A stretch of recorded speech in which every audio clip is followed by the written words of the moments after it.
ಏನಪ್ಪ ವಿಷಯ ಅಂದರೆ ನೋಡಿ, ಟೀ ಕುಡಿಯೋಕೆ ಇಲ್ಲೊಂದು ಟೋಲಲ್ಲಿ ನಿಲ್ಲಿಸ್ತೆ.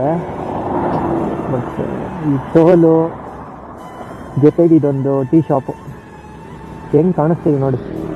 ಯಾಕೋ ಇದು ನೋಡಿ ಆದಮೇಲೆ ಈ ರೋಡು ಟೋಲು ಒಂಥರ ಚೆನ್ನಾಗಿ ಅನ್ನಿಸ್ತು, ಅದಕ್ಕೆ ನಿಲ್ಲಿಸ್ತೆ ಇನ್ನೊಂದ್ಸಲಿ. ಕ್ಯಾಮ್ರಾನು ಹಾಕೊಂಡಿರಲಿಲ್ಲ, ಮಳೆ, ಅದಕ್ಕೆ ಏನು ಮಾಡೋಕ್ಕಾಗಲ್ಲ. ಎಲ್ಲೆಲ್ಲಿ ಮಳೆ ಇಲ್ವೋ ಅಲ್ಲಿ ಹೊಡಿಸ್ತಾ ಇರ್ಬೇಕು ಸುಮ್ಮನೆ. ಈಗ let's go.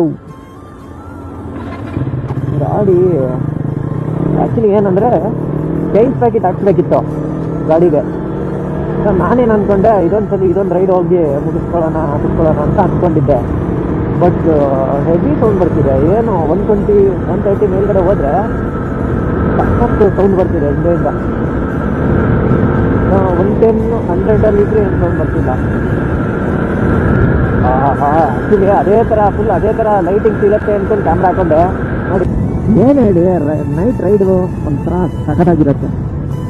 Night raid, solo ride ಇದೆಯಲ್ಲ, ಇದು ಲೈಫಲ್ಲಿ ನಿಮಗೆ ತುಂಬ ಪಾಠ ಕಲಿಸುತ್ತೆ. ಜೀವನದಲ್ಲಿ ಏನು ಮಾಡ್ತೀರಾ ಬಿಡ್ತೀರಾ ಗೊತ್ತಿಲ್ಲ, ರೈಡ್ ಮಾಡಿ, ಇದರಿಂದ ತುಂಬ ಕಲಿತೀರ.